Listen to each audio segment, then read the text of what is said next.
or the Fellow Institute in Spain. I already mentioned he's a Humphrey Fellow at MIT. I didn't mention that he's at MIT. Funded by the U.S. Department of State's Bureau of Educational and Cultural Affairs. At MIT, Habib is learning how to mitigate the effects of climate change in Yemen through the lens of urban and regional planning. Yay! Thank you. Thank you very much. That's very nice and warm welcome from you. Yeah, I'm really the son of several children, so I have to come and I have to share my knowledge, and it's not something yeah. I feel proud. I remember the first day I came to Save the Children, I received a call, and they called me, will you work for 2 months for Save the Children? And that was in my city, because I moved from the main city I lived in to my city ties. I was just relaxing because of the war. I escaped from the war. And yeah, I found Save the Children also escaped from the war from other city to that small city. And they said 2 months only contract. I said, I will work for children even for 1 week. And then I signed the contract for 2 months, and then it lasts 7.5 years. Yeah, I like civil service so much. I did not want to go out, although I received some offers from other NGOs, like CARE and UNHCR, but no, I wanted to continue with civil children because I believe that the values with civil children are very important and very nice to hold, which is focused mainly on children and which affects all of our life in general. And yeah, when we were talking about Yemen, I think most of you maybe hear about the problems that happens about Yemen nowadays. So Yemen actually it is in. I will talk actually about Yemen to know Yemen in general, and then I will talk about something about coffee. I don't know. You will see the relation now. And then about the needs of Yemen and the integrated program of sanitation, and then the impact on the children. So let's see. So let's start about Yemen, which is located in Asia. Yemen is located in Asia continent, which is beside the borders beside Saudi Arabia and Oman, and the Red Sea in the west. So that's happening nowadays in the Red Sea by some people in North Yemen, and that's the bad news nowadays. But the good news you will hear later. So it is a big country with 550,000 square kilometers. It consists of desert and mountainous and coastal cities, coastal areas. So most of the people, the 70% of the people are located on mountains, and 25% located on coastal cities, and 5% located on the desert. We have a long coast, which is 2,000 kilometers, and over 200 islands, with total population of almost 35 million persons.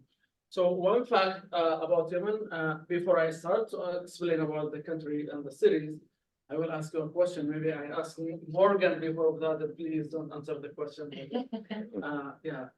What does the word mocha mean? M-O-C-A. What does it mean? Just a simple question. Yeah. Chocolate. Coffee. And chocolate together. Maybe you don't know. Okay, that's a good thinking. Let's move on. Starbucks. So the capital of Yemen is Sana'a, and Sana'a is one of the historical cities. It's 2,500 years of history. The architecture of Sana'a is unique. The type of architecture is not for one building. The whole city is built with the same way, with this nice architecture. It's now in the UNESCO Heritage List, Sana'a. And the main office of Save the Children is in Sana'a. Then we have Aden, the south and economic city in the south, which is now with the official government are based there. And then we have Marib, and Marib is 5,000 years of history, which have an ancient civilization there, which is spread in the Middle East at that time. And also Marib is the UNESCO Heritage List. And we have Shibam, and Shibam is a unique city which is built of mud. Those buildings, whole city is made of mud. And there you can see how many stories over there, made of mud. So it's one of the UNESCO Heritage List, and it's famous by a name. The name is Manhattan the Desert. because they're, this one famous city is in Yemen. The next one is Taiz City, which is my own city. It's the big and most populated city in the country. It's 4 million person inside Taiz. And we have big field office, children field office inside Taiz City.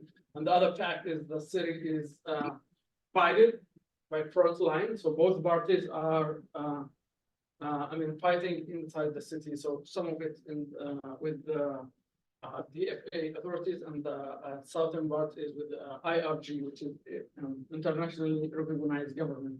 So it's suffering a lot. So the story that I'm going to talk and the experience that I will talk about is totally based inside the entire city. Next, here is the answer. So Mocha is a city. No, stop it. So Mocha, maybe you can spell it Mokha or Moca or plus, and that's an Arabic name. So Mocha is a city in which we started to produce and export coffee for all over the world. So we started to produce coffee 550 years ago in Yemen, and then we exported it to all over the world. And when it reached Europe, the people in European said, "Wow, that's really nice, man. Where did this coffee came from?" So the traders said it came from Mocha. So they named the coffee Mocha coffee. That's so it's used to be Mocha coffee. That means from the port city of Mocha. But the fact, Mocha is not chocolate. It's not one European guy from Italy. He said it is a machine of making coffee. So the fact is it's a city. Yes. You can see now the next slide, which shows the how did we started to produce coffee from Yemen to all over the world, to South America, Brazil, Colombia, which is now more famous than Yemen, Indonesia. Indonesia and India. So what the source and the unique type and smell is Yemeni coffee. So I brought some. You can smell. I will put it here for you for the office. You can do it. Thank you. Yeah. So the next. It does have. Yeah. So children is. Yeah. So children Nice, is operating in Yemen since early '63. And they started by a hospital, was the first hospital to provide vaccinations. The hospital named the Yemeni Swedish Hospital. Before they, the name was changed later. The name of Save the Children was changed later, but it was started about the Swedish Hospital in Yemen in '63. And then in Taiz City, it was in 2012 at Save the Children International, which is located here, as you say, in the map. So we're operating in the teal color. That's the rest of the country, and Taiz is in the red color there. So since 2015, Save the Children reached 7 million persons in Yemen. That was, and 4 million of them are children. And that's really a big number compared to other NGOs. And I think it's the biggest number between all NGOs. So we are proud to be from Save the Children, so this number of children. So It's nice and fresh. So according to the United Nations OCHA report, 20 HNO, Humanitarian Need Overview in 2024, the Yemeni people population is almost 35 million person, and 18 of them are in need of support, and 9.8 million are children, with 5 million are under 5, estimated to face malnutrition, which is one of the main measures of Save Children to work in Yemen, which is malnutrition. 70% of the children are 3 years old and who doesn't have or doesn't receive a full course of basic vaccination. And 27% of the population does not have access to safe water. 38% in rural areas of them, and 50% or almost 50% do not have access to enough drinking water when needed. Those numbers in Yemen, which is cleared by late United Nations OCHA report. So if we see the picture, So this is one of the children that are facing the acute malnutrition in Yemen. If you can see the MWAC measurement, we call it MWAC, which is now in red. That means he has acute malnutrition. In this case, this child cannot cry because he doesn't have the power to cry. He cannot move his hands, move his lungs. Only he can move his eye. Only he doesn't. I mean, he's not able to just to assign by his hand or legs or anything. Just like something without a battery. So this is one of the cases that children have access to help and support in our project. So what's the relation of me as WASH in this case? So if you see the next slide, the role of Yemen WASH is water and sanitation and hygiene promotion. Actually, it's a program which is mostly integrated with health, nutrition, food security, child protection intervention.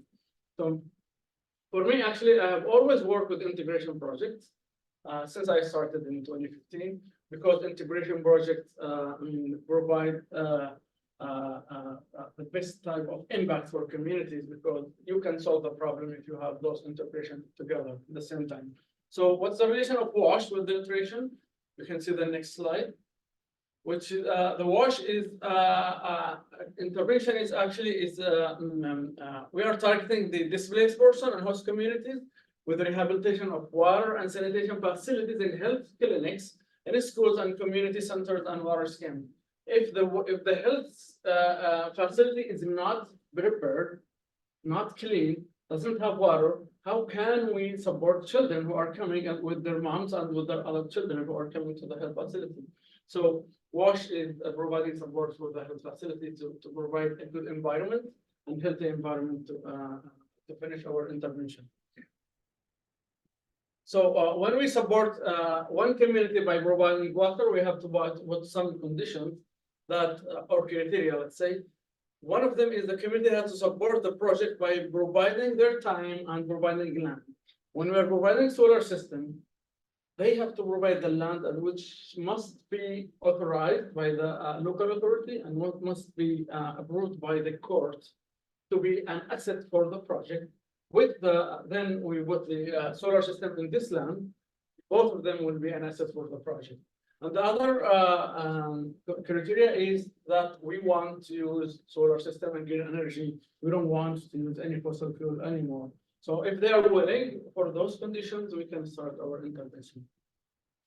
So how can we start the intervention? Is first by community analyze to avoid any sensitivity inside the community, and then to make technical assessment, which was one of the challenges at the beginning, and then environmental assessment that our interventions will not affect the environment that we are working in. We have all of those steps to work from our activities, including the gender and GBD coordinator and the child protection part, which is very important to work in this type of context in Yemen. During the war, a lot of problems happen for children and for women. So we have to assure that our program are gender friendly and with child protection policies from Save the Children. So what are the challenges? We have two main challenges. I just want to summarize that. One of them is the high cost of green energy, because we can operate water system by generators, fuel generators, diesel or battery or oil generators. We can buy it and start to operate on them, but it will require monthly maintenance and monthly fuel, which is a high cost. But for the green energy at the beginning, it is high cost. It costs a lot, but for monthly progress, it will not cost. And the other problem is the shortage of technical capacity in the community. They consider that the solar system energy is some kind of new technology that will not be able to pump water from it. So one of the what's funny thing on our intervention, one of the community said, "Well, do you think those glasses will pump water from the well to the mountain?" Those are some glasses. I used to work with a generator with heavy boys, a lot of fuel to pump the water from under the ground.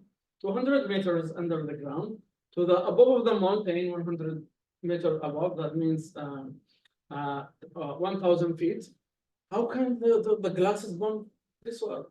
We said you will. This is new technology. You will be able to use it. We will teach you how to use it, and you have to just trust us. So how could we address this challenge? Both challenges. We have to conduct a lot of coordination because we can't supply and afford green energy alone as children. And we can't convince the community how to start to operate that. We have to coordinate with other stakeholders. So how could we coordinate with that? We have to, for example, to bring private sector to provide the water well. So the water well or borehole has to be ready by the community and has to be approved by the water authority. Then we make our intervention. Before of that, we can't do that. And then how can we afford the high price? So we have to divide that by 2 NGOs at least. One NGO will provide the solar panel, the other NGO will provide the water tank, maybe, and the community will provide the distribution. So we have to coordinate with all those stakeholders how to start collecting together to reach one goal by providing water for the community. And the result is having those types of projects. So the land now it's ready for the project provided by the community. We cannot buy land because it's expensive and it's not our mandate to provide such thing. We only provide the water system, and we build the water room here, the water operation room.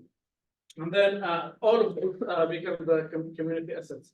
So how can we teach the community? We have to select water committee. The water committee has to be gender friendly.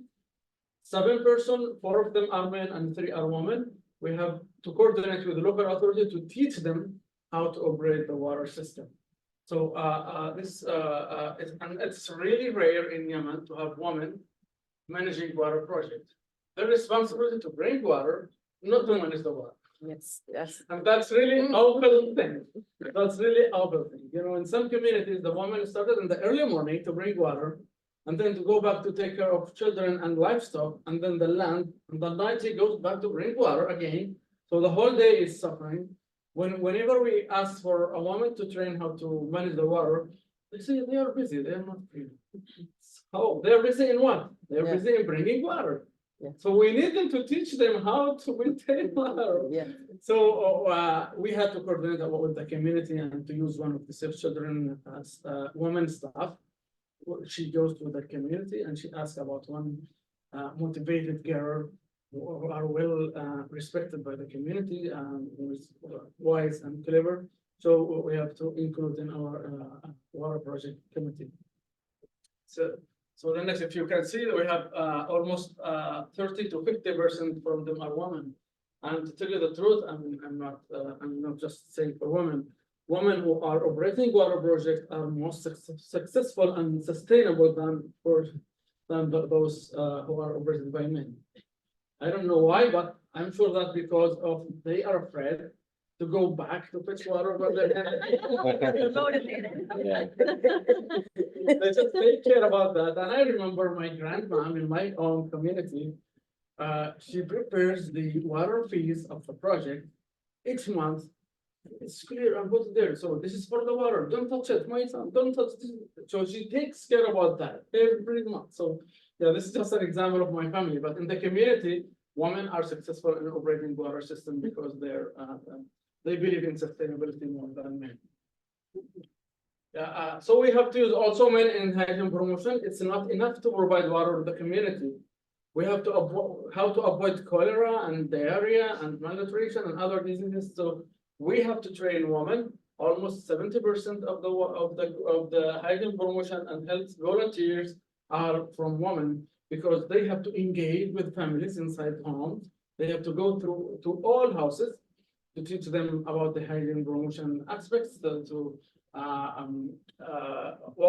washing in critical times, waste control, and so on. So we have to train women from the community, and then we have a little bit a few number of men to be having promotion with the men in their community centers. And also we have to train and support the cleaning fund, how to start cleaning the community.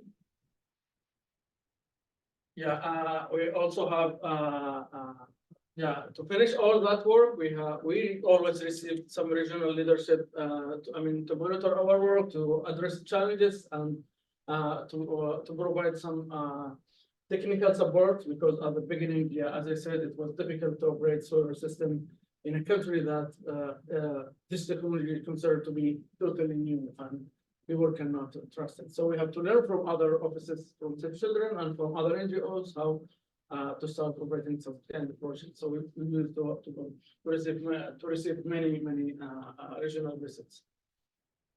And one of the successful strategies that we have a great and strong partnership with the local authorities, because Save the Children believes that good relation with the local authorities will assure sustainability of the project that we are putting on in the community. So what are the outcomes? The outcomes, first, constructing latrines. In some communities, they don't have latrines. They think that a latrine attracts devils. I don't know, this is some belief about in the southern countries that devils are based in latrines. So we don't want latrine, we just will do it just away from the house. So we had to work with the community to provide some active family and to teach them why it's important, and then to start supporting them to build their latrine, and then to make the community map, and they say, yes, this is a member of the community that started, why don't you start? You have to use the time.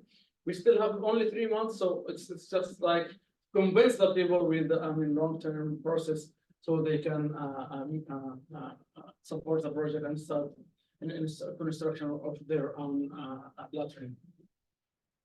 And then the septic tank, we have a project of septic tank they have to excavate their own septic tank themselves.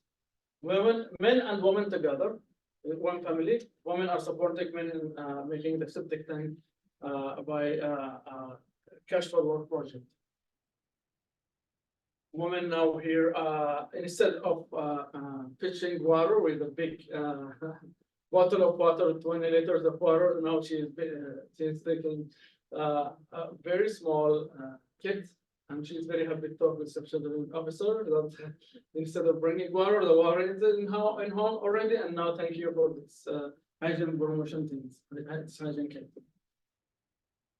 So some of the health facilities are affected by the war, and now they are closed.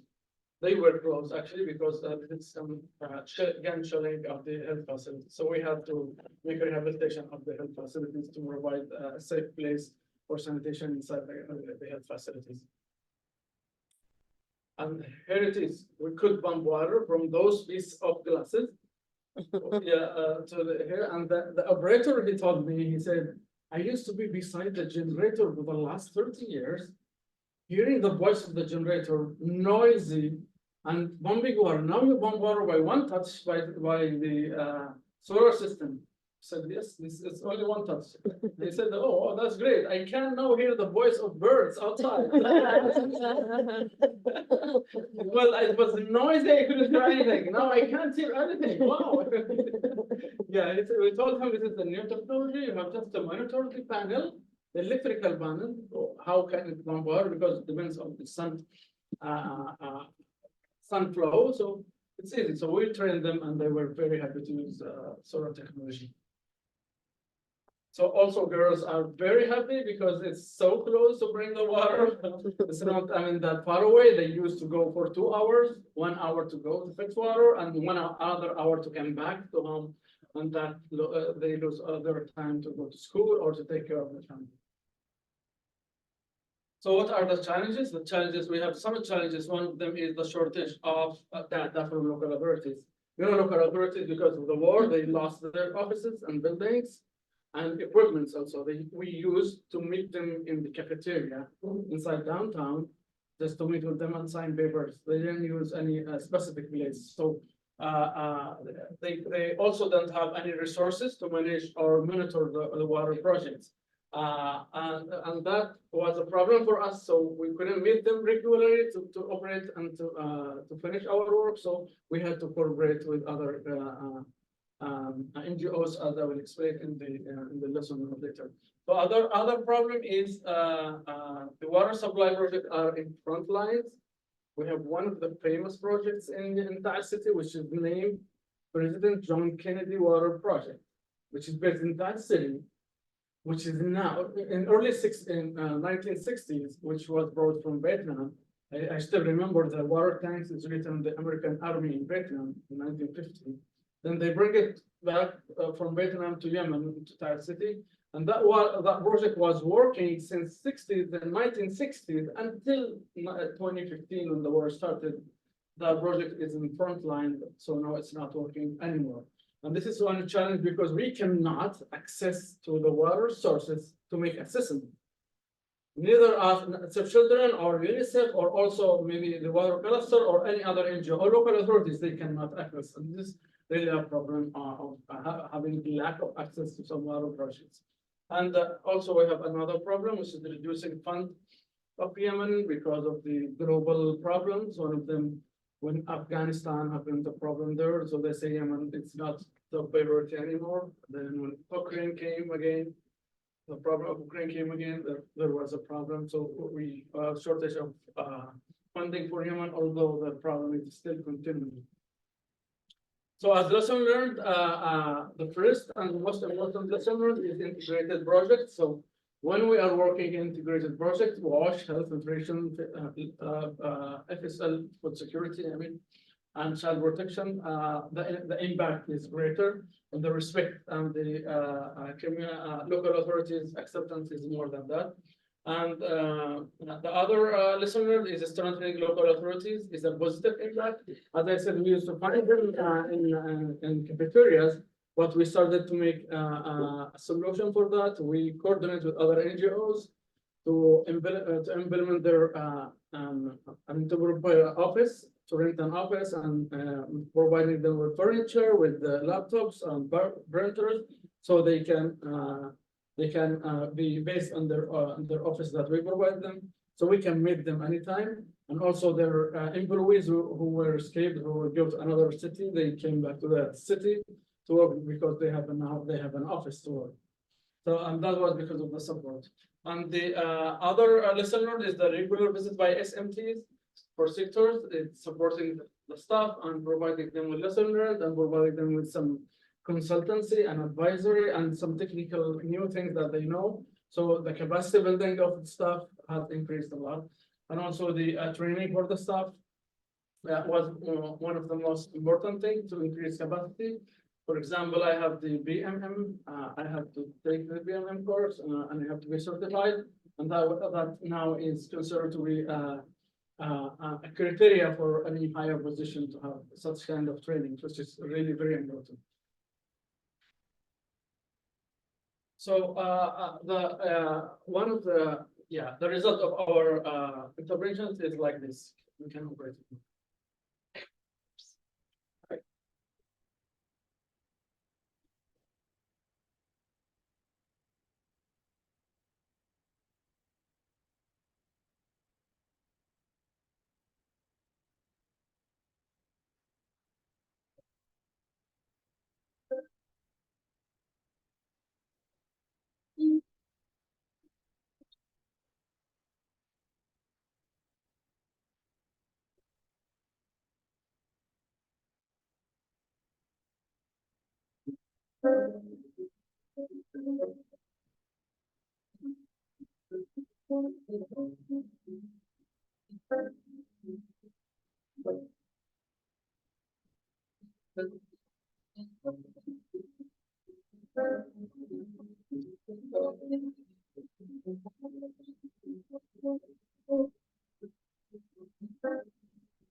السبب الرئيسي لهروب الأطفال من المدرسة والبنات أيضا شحة المياه. كانوا طبعا طول النهار يقوم باستقلال الماء من أماكن بعيدة ويشغلوا عن الدراسة. بالنسبة للأساتذة طبعا كان ما لقوش أين يروحوا ماش حمام ماش ماء لدورات المياه، فكان يعانوا كثير من الاستنقاذ داخل المدرسة. وكذلك الطلاب بالذات الطالبات كان أغلب الطالبات ما يحضرونش المدرسة بسبب انعدام الماء في دورات المياه. الآن موجود يعني مشروع الحمد لله وقد وتوفرت المياه والماء موجود باستمرار. كنا نجيب الماء من مناطق بعيدة، نضطر إلى التأخير عن المدرسة وعدم يعني مذاكرة الدروس، حتى إنه يعني كنا نحصل حوادث جدا يعني سيئة بالطريق، نواجه من أصحاب المركبات السيارات. والآن الحمد لله الماء متوفر، المشروع موجود، يجي لنا للبيت، حتى يعني إن إحنا ذاكرنا واجتهدنا السنة هذه وبقينا يعني الأوائل. مصابة يعني بإعاقة من 7 سنوات، وما قدرش يعني ولا حاجة فعل، كل شيء يعني على زوجي، لا يشقي ولا حاجة، يلا يعني نتحمل مسؤوليتي في البيت. لما كان ما فيش معي كنا نعاني، وزوجي كان يروح يسألني السبيل يعني من بعد، كان دليل مدري إحنا كنا نقدر رقم 20 يعني ما يكفينيش ناس لليوم الثاني. المال اللي كان نجيبه كان يسبب لنا ابتلاء وسهالة للأطفال، لكن الحين لما ما وصل ووفر يعني الآن الحمد لله يعني الصراحة.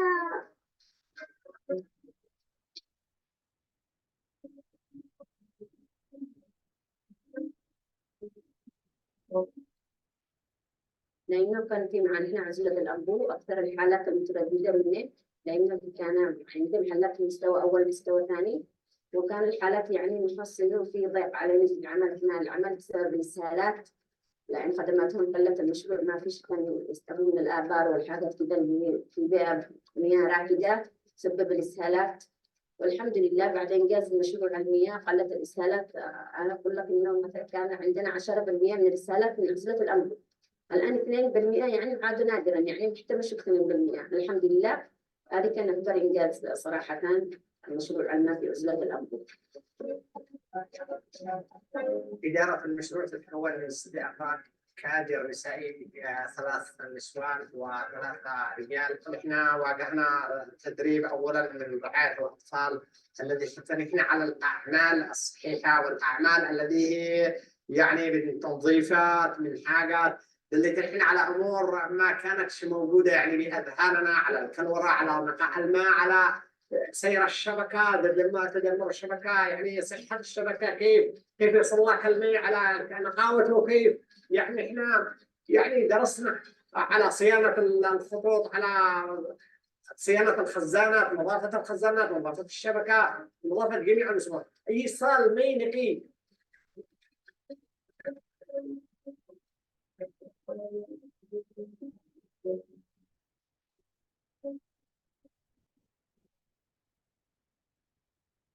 Yes, actually, we have a lot of projects that were funded by US, but we have learned that we don't put any logos for the US in the country because to avoid that people may say it's political issue. Although it's in the south, it's welcome. We have no problem with any US logos. So it's this one of the projects which under the Canada Fund, Canada office. So my last question I ask you a lot today. The last question is: do you think that the case of Sadiq we have spoke about will be recovered after all of these efforts? I'm still in trouble with my share. Next question. Do you think this case of Sadiq will be recovered after the efforts that we have done in coordination with other NGOs and other stakeholders? Yes. The answer is here. No, we can see Sadiq. After a while, he became from red. The scale became red, yellow, and then yellow, Really? So now Yes. he's okay. So what helped that also, I talked only about wash. If another team from health and nutrition team, he will talk more than that because they did a lot of job in providing that. And I am proud to say that Save the Children established the SC, which is the Stability Center in the entire city, which is the only one in the city which received the case of SADC inside this Stability Center to be under the eyes of doctors and professors and to be prepared for milk and nutrition, maybe know about that. And to be fed each 30 minutes to hour, and then to see his case. And after 2 weeks, maybe on this operation, he started to cry and to be okay. Because now he gained his power to start his life. And then he will be taken out to his community and the community center. They will be fed by the Colombian nuts under supervision of our health volunteers. Because each child has his own ID card, a monitored card, so how much did he eat and how much did he gain? And then I think between 2 months and 3 months maximum, he became okay like Sadr. So Sadr now he's saying to you, thank you very much for your effort. Because he's now healthy and his all family are healthy and happy.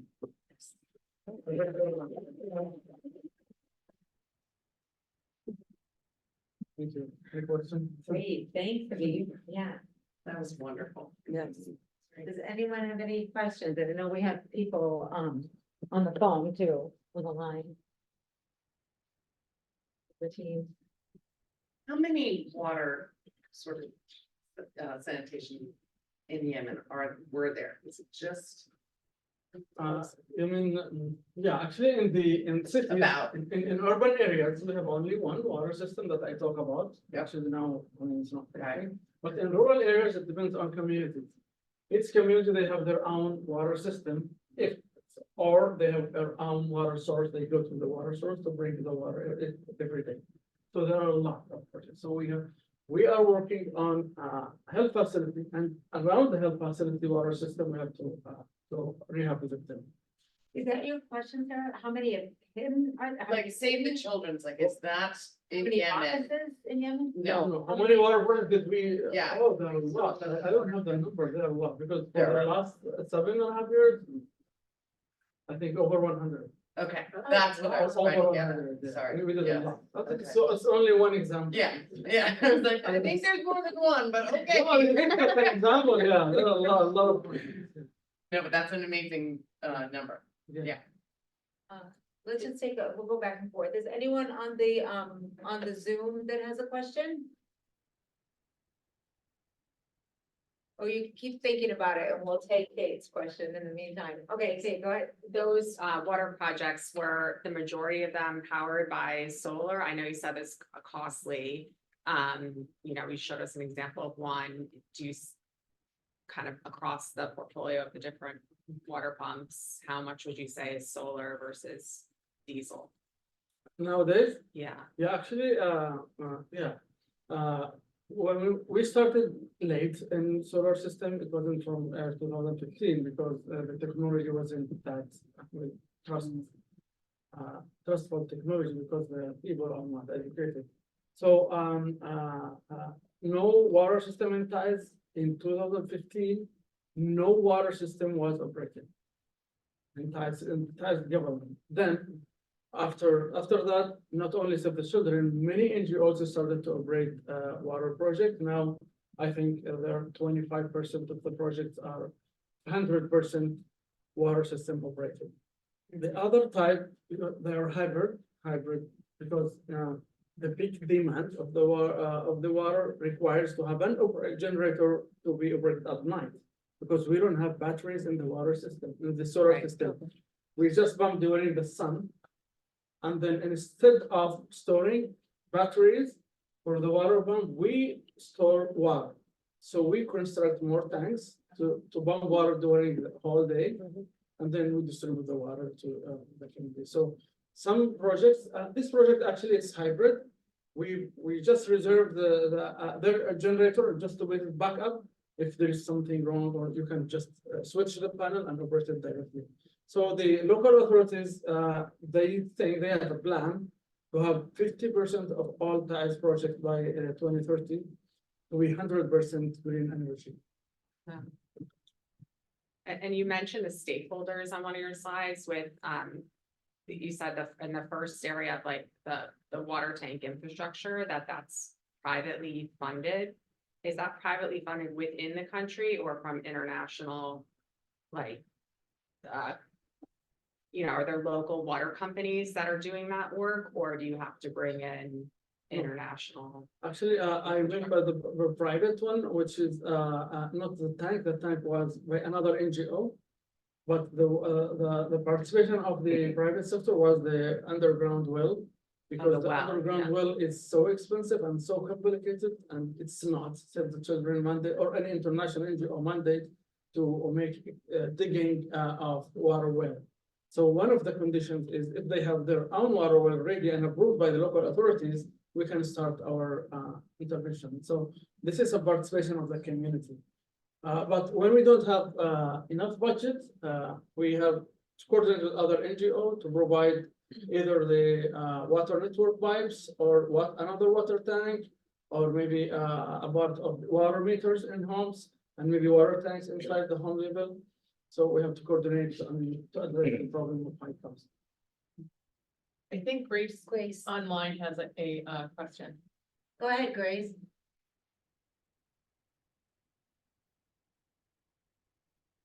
The question is, it was after that, what time period for the before and after of the child? The child, the malnutrition. Is that right, Grace? I'm sorry, you're off. How long did the child look like?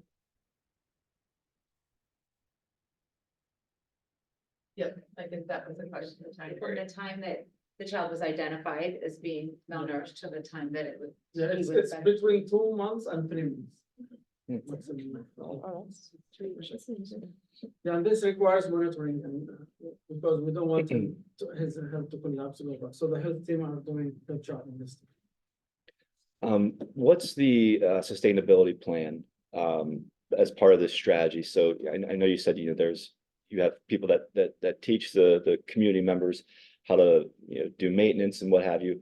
Is there do we have like check-ins, or is there some sort of like plan in place to go back and make sure everything is working properly and that the sustainability is being maintained? Thank you.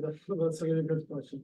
Actually, our strategy plan is to coordinate with the local authorities to strengthen their participation, and they must go back just like they did before the war. They monitor the projects because of that we could participate in resettlement and to have them offices and tools and equipment, and then we teach the community local community committee about operation and maintenance, and in both things, in technical things and in financial things. So we teach them how to calculate the unit price of each. We mean by the unit is 1,000 liters. The unit is 1,000 liters. So we teach them how to calculate the price according to the cost.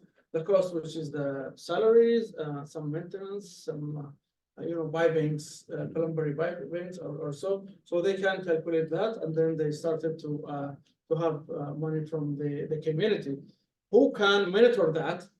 So the local authority, it's named the Rural Water Authority in TIES. So they monitor the projects, the water project, whole project, not only this one. So they monitor that, are they going well? If there are any complaints from the community? Do they need some technical support for the project? Maybe because of solar system is new, they continue to monitor them. Actually, we teach them about the solar system, which is new, and they taught us about the technical issues about the underground water. That's their specification, it's not us. So it's kind of participation. But they continue with the project after we exit strategy of us. The local authorities continue with the project. And is there like a green jobs component to any of this? Like, do we ever do any sort of trainings to get people so that they can actually go into work doing maintenance and having those kind of jobs now that this technology is available? No, actually, we don't have active children because we don't train in, we are not specific in training things. We are new in this field, so we almost train ourselves and starting to work. And no NGOs actually in the country in this topic. Actually, it's really a need. There is a really need of green jobs. So because of because of the war, we don't have electricity source. So our houses is mainly operated by solar panels. So my house is 100% solar panel. So how did I do that? I just go to the company to calculate the need and then to buy the solar panels. But I mean, I trust them, because as a symbol, as people, they trust them. We don't have specific specialization in green job. That's really important nowadays because we have to go green in everything, not only For sure. in water sector. Thank you. Any questions on the line on people who are listening through Zoom? Any other questions? So basically in Yemen, there is no electric. Yes, actually, since the war started in 2015, the electricity stopped. It was cut because of the bombing and shelling. There was no any electricity. Last 3 years, maybe, they started to make commercial electricity, which is so expensive. So the people wanted to go with green energy better than the electricity. So most of the people, they have their own panels and batteries and do their important things. So for example, we not have refrigerator in homes, and we don't have cleaning machines. We don't have the iron. We don't use it anymore. That's something not necessary. It's necessary. Television is necessary for kids. You can tell, you're telling me. And of course, washing machine. Oh, yeah. For women to wash, we have to buy them. So Who would you buy the solar panel technology from? Are there local developers, or do you get it? Do you know who when you buy the panels to your house? yeah, it's all from China. Okay. All solar panels from China. So we buy it from the market. So the market's full of solar for home use. Yes. It's important, but we don't have any solar or green energy for the whole city. Electricity. I think this is an ambitious plan to have some solar energy for even wind or solar for the whole city. The government now started to communicate with donors about what this is. How many staff do we have in Yemen? Yeah, there are almost entire. There are 120. In Yemen, we are 1,000. Wow. Yes. Big team. As of us, we're one of the biggest offices.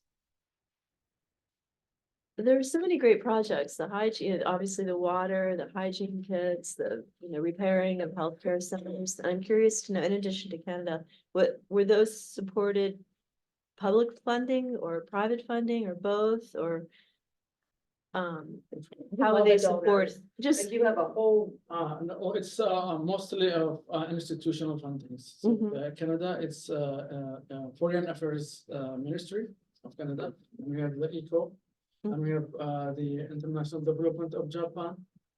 It's JBF, Japan Platform Foundation. So most of them we receive from international donors, institutions and governments. But the main ones are the USA one, because the US projects are integrated. Yeah.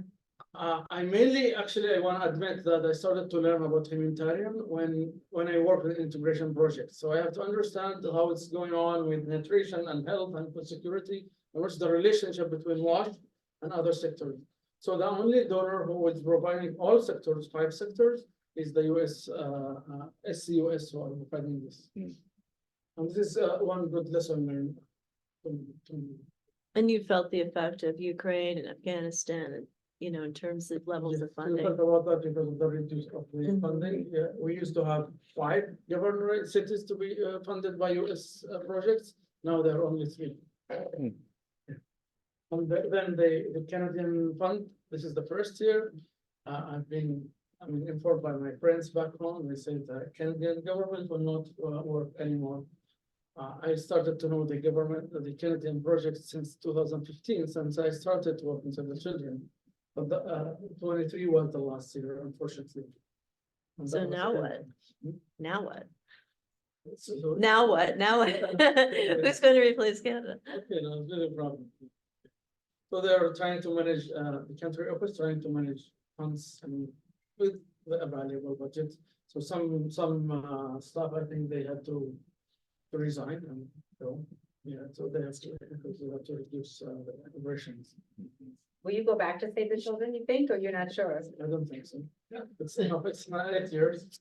8 years. I've been almost 8 years, and because actually the main reason is Save the Children don't work in climate change issues in Yemen.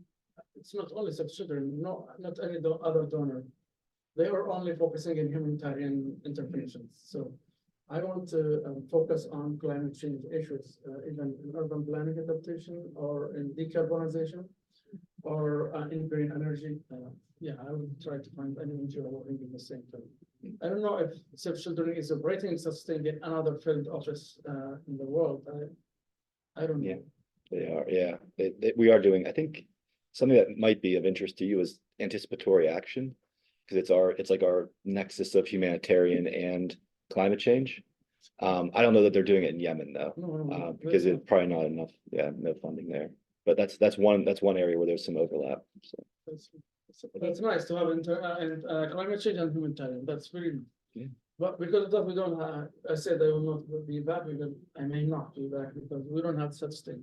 Because I learned a lot here at MIT and Harvard about climate change, and there is a lack of knowledge in the country. They may think that it's political issue. The country, the officials, they say there is something by it. It's natural things. You can do anything. And we are not industrial country, so we don't produce any carbon emissions. So why do we have to care about climate change? They don't know that you will be affected even if you're not. Yeah, because we're making all the carbon emissions every. Yeah, so I have to raise advocacy about that and increase knowledge about people, especially in education. I want to focus on students in schools to start thinking about why the floods are increasing year after year in the country. So I know some contact we've got 104, so I just want to wrap it up. Thank you so much, Habib, for all your years of work at Save the Children and how many lives I'm sure you've changed and saved through your hard work. And With me, it's you. thank you for sharing it with us. So thanks a lot. Thank you. Bye, everyone.